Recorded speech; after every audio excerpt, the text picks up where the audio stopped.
مولا علی علیہ السلام نے اپنے دونوں فرزندان مولا امام حسن اور حضرت امام حسین علیہ السلام کو وصیت فرمائی، ہمیشہ ظالم سے نفرت کرنا اور مظلوم سے پیار کرنا۔ ہم جن مسلکی اور فقہی اور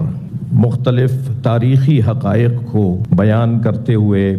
اس بات کا خیال اگر نہ کریں کہ اس سے جو اعلیٰ اور عرفہ مقاصد کو ٹھیس پہنچتی ہے تو یقیناً وہ امت کے لیے مفید نہیں ہے۔ حقیقت ہے کہ تاریخی حقائق ہیں اور یقیناً کوئی ہم میں سے معصوم نہیں ہے۔ صدر محفل جناب ڈاکٹر ذاکر نائک بھی فرشتے نہیں ہیں۔ اگر کبھی کسی کے سوال کے جواب میں انہوں نے کوئی ایسی بات کی ہو جس کی طرف کچھ میرے بھائی جناب گورنر سندھ ڈاکٹر جناب کامران صاحب حفظہ اللہ نے بات کی، میں بھی انہی باتوں کی طرف کچھ اپنی قوم کی طرف سے بھی اور کچھ اہل سنت کے بعض طبقات کی طرف سے ایک گلہ مند تھا اور شکوہ کرنے والوں میں سے تھا کہ یقیناً ایسا ہو جاتا ہے اور اس کو بار بار بھی نہیں دہرایا گیا، اسے بار بار بھی نہیں کہا گیا، لہٰذا ہمیں ان باتوں کو نظر انداز کرتے ہوئے اس کی توقع رکھنی چاہیے کہ خود میں اور مجھ جیسے خطیب اور ڈاکٹر صاحب جیسے دانشور جنہوں نے لاکھوں لوگوں کو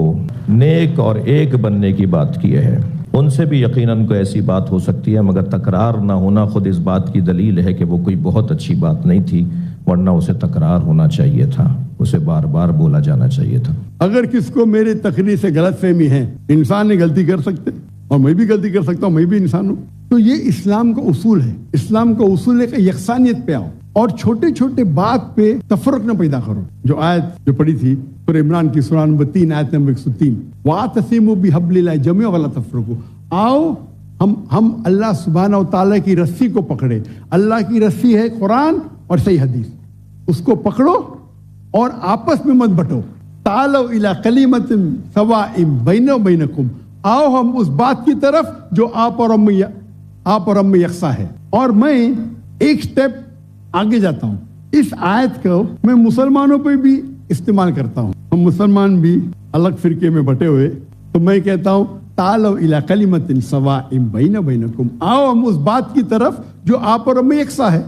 افسوس کی بات ہے ہمارے اسلام میں فرقے بنانا حرام ہے، ہمارے وہاں دیگر فرقے ہیں، اور جو 4 اہم مذہب ہے جس کے بانی امام ابو حنیفہ، امام مالک، امام شافعی اور امام احمد بن حنبل، میں اللہ موسی اور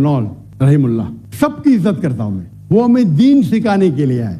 لیکن اگر آپس میں کچھ اختلاف ہے تھوڑا سا، اس اختلاف کی وجہ سے ہم آپس میں جھگڑا نہیں کرنا چاہیے۔ اسی لیے آپ پڑھیں گے قرآن میں